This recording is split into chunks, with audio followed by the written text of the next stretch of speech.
DJI Action 5 Pro. So, one of the features na gusto ko dito is pag tinurn on natin tong voice control, very useful siya kapag nag-film tayo mag-isa.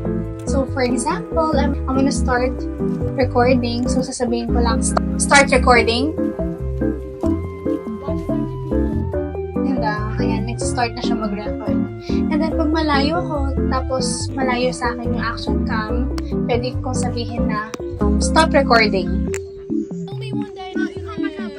Diba? Next, pwede na siya mag-take ng photo. So, sasabihin lang natin, take photo. Na-shot na niya. Para hindi masyadong nagagamit itong button na to, itong shutdown, pwede rin natin siyang pa-shutdown using voice control kay Action 5. Try natin. Shutdown. Tada! So yan.